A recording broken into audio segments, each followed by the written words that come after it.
আমি দেখে এলাম রাজকুমার রাওয়ের মালিক। আমি খুব এক্সাইটেড থাকি রাজকুমার রাওয়ের মুভি দেখার জন্য, তাই আজ দেখে চলে এলাম। কিন্তু যতটা এক্সাইটেড আমি ছিলাম এই মুভিটা নিয়ে, ঠিক অতটাও মজা লাগেনি।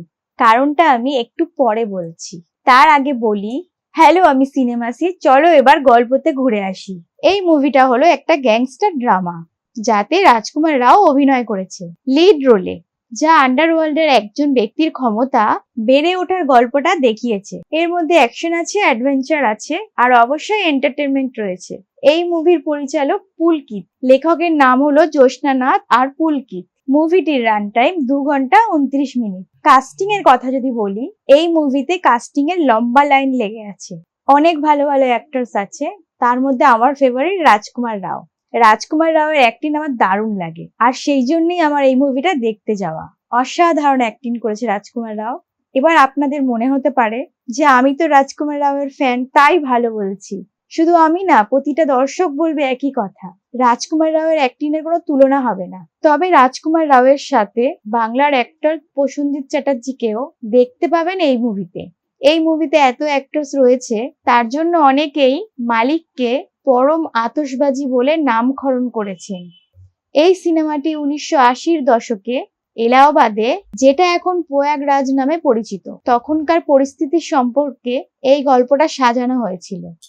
এটি একজন নির্মম গ্যাংস্টারের ছোট থেকে বিশাল বড় হয়ে ওঠার গল্পকে দেখিয়েছে, যখন সে অপরাধ এবং অ্যাম্বিশনের জগতে পাড়ি জমায়। অ্যাকশনের কথা যদি আমি বলি, এই সিনেমাতে ফাটাফাটি মারাত্মক অ্যাকশন দৃশ্য দেখানো হয়েছে, যার মধ্যে দেখানো হয়েছে 2 রকমের যুদ্ধ। একটা হলো গুলি বন্দুক নিয়ে, আর একটা হলো হাতে কলমে। যদিও ওই ছবিটি অ্যানিমেলের সাথে তুলনা করা হয়েছে, প্রডিউসাররা জোর দিয়ে বলেছেন যেটা ভায়োলেন্স করছে না। তা সত্ত্বেও A+ রেটিং দেওয়া আছে। সেরকম কোনো খারাপ সিন নেই, কিন্তু হ্যাঁ, অল্প একটু গালিগালাজ আছে। এবার গল্পের কথা বলি। আমরা এর আগে অনেক মুভি দেখেছি গ্যাংস্টারের গল্প নিয়ে। তো গল্প সেই আগেরই মতো। এক গরিব ছেলে বড় হওয়ার জন্য উল্টো পাল্টা কাজ করতে থাকে, এবং সেই গ্যাংস্টারের দুনিয়াতে নিজের নামটাকে স্ট্যাবলিশ করার জন্য রাজনীতির সাপোর্ট চায়। এরকমই নর্মাল গল্প। এবার যদি আমি শুধু রাজকুমার রাওয়ের কথা বলি, মানে কি যে অসাধারণ অ্যাক্টিং করেছে, আপনাকে বলে বোঝাতে পারবো না। এই একটা অ্যাক্টর যে অসাধারণ অ্যাক্টিং করে, আমার তো খুবই ভালো লাগে, কিন্তু আমি জানি না আপনাদের কতটা ভালো লাগে রাজকুমার রাওকে। আমরা রাজকুমার রাওকে এক ধরনের মুভিতে দেখে এসেছি, মানে দেখে অভ্যস্ত হয়ে গেছি সেই কমেডি ড্রামা। একই ধরনের মুভিতে আমরা দেখেছি, কিন্তু এবার সে নিজেকে একটু আলাদাভাবে নিজেকে প্রেজেন্ট করার চেষ্টা করেছে, যার জন্য এরকম একটা মাস মুভি চুজ করেছিল।